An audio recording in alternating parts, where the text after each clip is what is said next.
Deixa eu pegar esse aspecto e fechar ele um pouquinho mais, aproveitando que você, Sérgio Leitão, se dedica profissionalmente há um bocado de tempo a estudar essas questões. Por exemplo, mineração de ouro. Quer dizer, se ela for regular, o Brasil poderia, de que maneira, digamos, diminuir isso, que é a forte presença do crime organizado, espetacularmente, eu diria. Me lembro como jovem repórter de cobrir isso, e isso vem de 40, 50 anos atrás, a participação da exploração ilegal de ouro, sobretudo em terras indígenas. Vac, vamos pegar 3 aspectos aqui que eu acho que ajudam a gente a precisar na solução. Primeiro, o país tem um déficit de conhecimento das suas riquezas. A gente não vai exercer soberania sobre as riquezas naturais, seja na Amazônia ou no Vale do Jequitinhonha, que é o Vale do Lítio, né? Se a gente não tiver conhecimento dos depósitos. E a gente está profundamente atrasado nisso. A nossa participação no lítio é de 1% do mercado mundial, mas quem sabe não será muito maior se a gente tiver conhecimento. Lá atrás, quando a gente fez o projeto Radan, que mapeou tudo que existia no Brasil, eu estava lendo esses dias um texto do ex-ministro de Minas e Energias, Antônio Dias Leite, a gente gastou ali 100 milhões de dólares. Nos legou Carajás. Pagou com sobras imensas.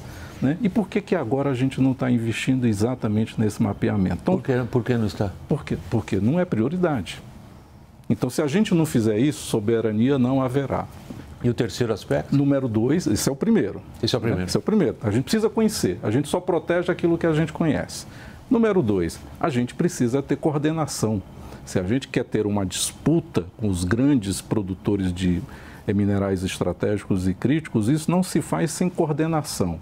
Né? A história do petróleo nos ensinou que os países, quando entenderam, o Churchill entendeu que aquilo era vital, ele foi lá e disse, isso é matéria para governo. Aqui no Brasil, a gente tem uma disputa que se eterniza entre quem vai tomar conta. Nos anos 50, embaixador, já havia uma disputa entre o João Neves da Fontoura, que foi ministro das Relações Exteriores, e o almirante Álvaro Alberto, para saber quem ia controlar a exportação, por exemplo, das areias monazíticas, do tório e do urânio. Hoje, essa disputa se repete e talvez num grau muito elevado. Ou muito mais elevado, tem a ver com a questão ambiental, tem a ver com a questão do controle. Sem coordenação, a gente não vai se entender e não vai controlar. E o terceiro aspecto tem a ver com as riquezas geradas pela mineração, porque tem uma sensação, o Jugman conhece isso bem, de mal-estar nas comunidades, de que a riqueza é tirada dali, mas ela não deixa um resíduo importante daquilo que é, por exemplo, advindo da contribuição financeira, a Cefem. Tem lugares, por exemplo, no interior da Amazônia, municípios com 80 mil habitantes arrecadando 1 bilhão por ano de contribuição. Não está em nenhum dos melhores indicadores que você possa imaginar sobre saúde, educação, saneamento, nada.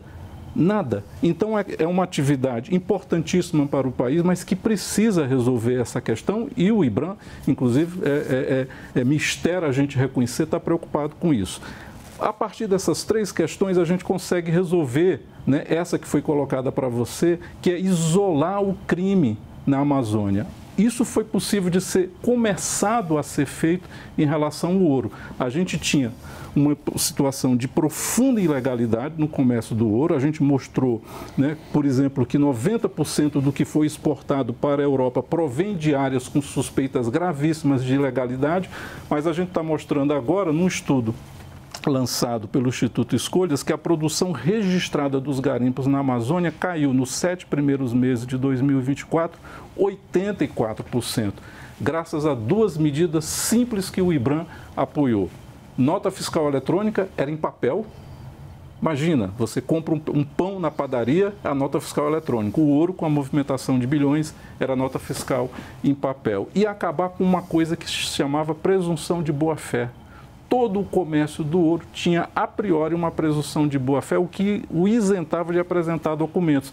Isso, junto com o conluio do crime organizado, a lavagem de dinheiro, a invasão de terra indígena, respondia por uma situação de ilegalidade. Isso nos dá a esperança de que a gente consegue, sim, vencer o crime organizado na Amazônia. Agora, precisa enfrentar.